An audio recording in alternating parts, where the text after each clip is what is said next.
देश में अब तक ह्यूमन मेटान्यूमो वायरस के कुल 3 मामले सामने आ चुके हैं। इनमें 2 मामले कर्नाटक की राजधानी बेंगलुरु में सामने आए, जबकि तीसरा मामला गुजरात में मिला है। अहमदाबाद के एक निजी अस्पताल में भर्ती 2 महीने के बच्चे में ये संक्रमण पाया गया।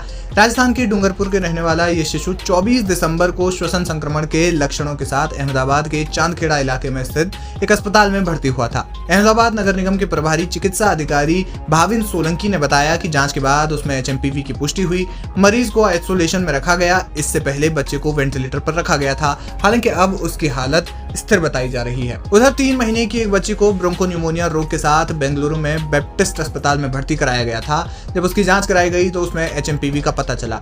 हालांकि इलाज के बाद उसे अब छुट्टी दे दी गई है। इसके अलावा 3 जनवरी को एक 8 महीने का लड़का भी ब्रोंकोन्यूमोनिया की शिकायत के साथ इसी अस्पताल में भर्ती कराया गया था। इस बच्चे को भी HMPV से पीड़ित पाया गया। फिलहाल ये बालक अस्पताल में ही है और धीरे धीरे ठीक हो रहा है। केंद्रीय स्वास्थ्य एवं परिवार कल्याण मंत्रालय ने कहा कि फिलहाल तीनों बच्चों की हालत स्थिर बनी हुई है और सभी चिंता की स्थिति से बाहर हैं। तीनों ही मामलों में यात्रा का कोई इतिहास सामने नहीं आया है। मंत्रालय ने बताया कि भारतीय चिकित्सा अनुसंधान परिषद यानी कि ICMR की नियमित जांच से कर्नाटक में दोनों मामलों का पता चला है। दोनों मामलों की पहचान देश भर में श्वसन संबंधी बीमारियों की निगरानी के लिए चल रहे प्रयासों के अंतर्गत सामने आए हैं। हालांकि मंत्रालय ने कहा कि वायरस पहले से ही भारत सहित पूरी दुनिया में मौजूद है और इससे जुड़ी श्वसन संबंधी बीमारियों के मामले कई देशों में मिले हैं। इसका प्रचार तेजी से हो सकता है और बड़े भी इसकी जद में आ सकते हैं। हालांकि मंत्रालय ने कहा कि इस वायरस के अलावा ICMR और एकीकृत रोग निगरानी कार्यक्रम यानी IDSP नेटवर्क के मौजूदा आंकड़ों के आधार पर देश में इन्फ्लुएंजा जैसी बीमारी,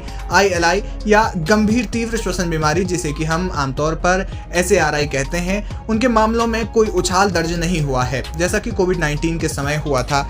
लेकिन अब इसकी जो स्थिति है वो धीरे धीरे ठीक हो रही है। मंत्रालय ने कहा कि सभी उपलब्ध निगरानी चैनलों के माध्यम से स्थिति की निगरानी की जा रही है। ICMR पूरे वर्ष HMPV परिसंचरण की निगरानी जारी रखेगा। विश्व स्वास्थ्य संगठन भी पहले ही चीन में स्थिति के बारे में समय समय पर जानकारी दे रहा है ताकि चल रहे उपायों के बारे में और जानकारी दी जा सके। भारत श्वसन संबंधी बीमारियों में किसी भी संभावित वृद्धि को संभालने के लिए अच्छी तरह से सुसज्जित है और यदि आवश्यक हो तो सार्वजनिक स्वास्थ्य सेवा तैनात की जा सकती है। आपको बता दें कि उधर WHO भी पहले से ही चल रहे उपायों की जानकारी देने के लिए चीन की स्थिति के बारे में समय समय पर अपडेट दे रहा है।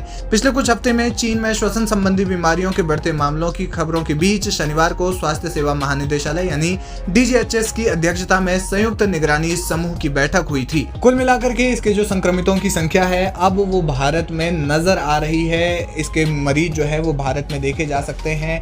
हालांकि स्वास्थ्य मंत्रालय इस बारे में पहले ही कह चुका है कि भारत में इसको लेकर ज्यादा चिंता करने की जरूरत नहीं है। DGHS भी इस मामले में जानकारी साझा करते हुए पहले भी बता चुका है कि इसमें कुछ साधारण सी देखभाल करने की जरूरत है। इसके अलावा इस वायरस से ज्यादा डरने की जरूरत नहीं है।